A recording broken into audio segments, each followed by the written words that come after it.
শুষ্কই সব জেলায়, এক্সেপ্ট আপনার আজ আর কাল দুদিন দার্জিলিং, জলপাইগুড়ি এই দুটি জেলা এবং কালিম্পং এই জেলাগুলোতে আপনার হালকা মাঝারি বৃষ্টি তার সাথে তুষারপাতের বিক্ষিপ্তভাবে হওয়ার সম্ভাবনা আছে। এটা বাদ দিলে পশ্চিমবঙ্গের সব জেলাতেই আগামী 7 দিনে বৃষ্টিপাতের কোনো সম্ভাবনা নেই। তবে ফগের সম্ভাবনা আছে বেশ কয়েকটা জেলাতে ভোরের দিকে, আইসোলেটেড ফগ, ডেন্স ফগ।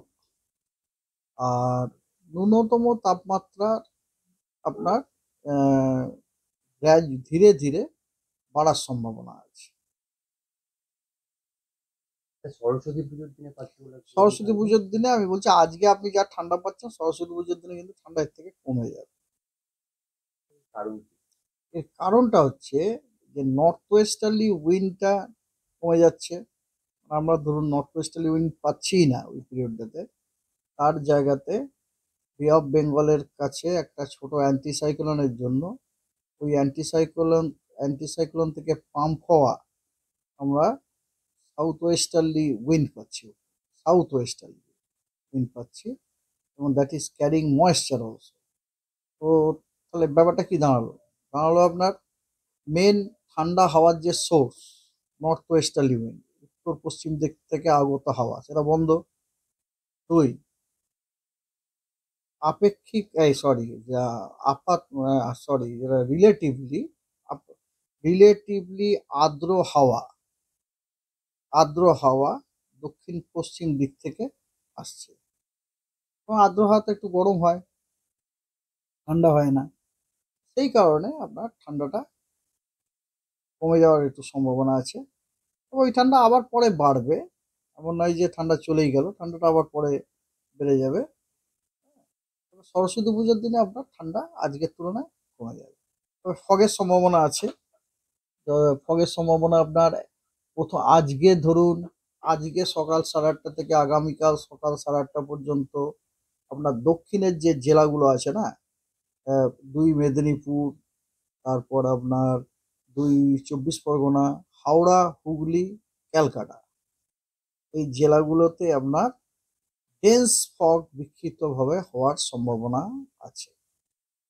তার জন্য দৃশ্যমানতা 200 মিটারের নিচেও চলে যেতে পারে, এবং তার ফলে জনজীবন তো একটু ব্যাহত হবেই, যানবাহন চলাচলে they will be slow down naturally.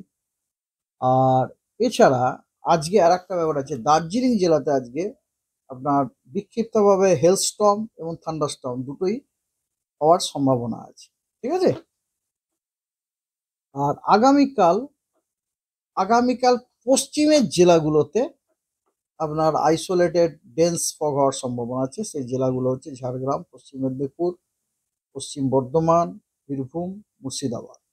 এই জেলাগুলোতে ডেন্স ফগ হওয়ার সম্ভাবনা আছে, এবং তার ফলে দৃশ্যমানতা কমে যাওয়ার সম্ভাবনা আছে।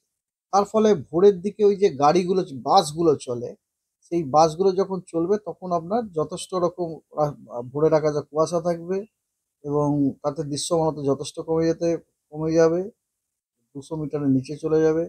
ফলে আপনার যানবাহন চলাচল ভোরের দিকটাতে, মেনলি ভোরের দিকটাতে বেশি করে ভোরের দিকে আপনার যথেষ্ট ব্যাহত হওয়ার সম্ভাবনা আছে। গাড়িগুলো লেট পর্যন্ত হতে পারে। ঠিক আছে? আর এছাড়া আপনার উত্তরবঙ্গ তো উত্তর দিনাজপুর, দার্জিলিং, জলপাইগুড়ি, কোচবিহার ওই জেলাগুলিতেও কিন্তু ভোরের দিক আজকে সকাল থেকে আগামীকাল সকাল পর্যন্ত আইসোলেটেড ডেন্স ফগ থাকার সম্ভাবনা আছে। এটা হচ্ছে 29 তারিখের কথা বললাম। হ্যাঁ, সরি, 29 তারিখ থেকে 30 তারিখ পর্যন্ত। 30 তারিখে আবার, মানে 30 তারিখ থেকে 31 তারিখ পর্যন্ত উত্তরবঙ্গের জেলাগুলোতে আপনার আইসোলেটেড ডেন্স ফগ থাকার সম্ভাবনা আছে। এগুলো হচ্ছে দার্জিলিং, জলপাইগুড়ি, কুচবিহার, উত্তর এবং দক্ষিণ দিনাজপুর। That's all.